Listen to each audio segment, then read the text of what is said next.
Good evening, all of you. Today we will discuss about Constitution. The Constitution which is current law, जिसके basis पे all laws निकलते हैं. Constitution का foundation की अगर बात करें, एक पार्ट को हम सोल कहते हैं और एक पार्ट को बॉडी. बॉडी के अंडर ही एक ब्रिटिश पार्ट भी आता है. ब्रिटिश पार्ट जिसमें ब्रिटिशर्स आए थे ईस्ट इंडिया कंपनी के थ्रू, और उसके बाद उनका पूरा रूल हुआ था. हम डिस्कस करेंगे all history of the constitution, और उन्हें ब्रिटिशर्स ने कुछ एक्ट पास किए, कुछ regulations. Here we are going to discuss about what is the difference between regulations and act. Area wise जो लॉ को निकाला जाता है, अप्लाई किया जाता है, उन्हें रेगुलेशंस कहा जाता है. जैसे कि उस टाइम की प्रेसिडेंसीज थी Madras, Bombay and Kolkata.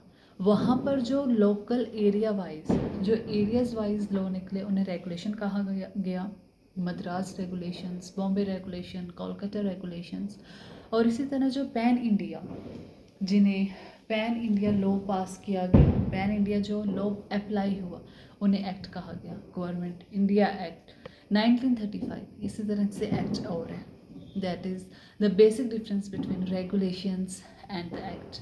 Stay tuned with this channel so that you get the knowledge about law.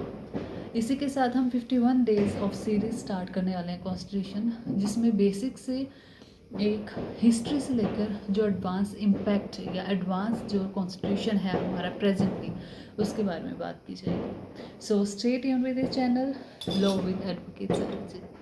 Thank you.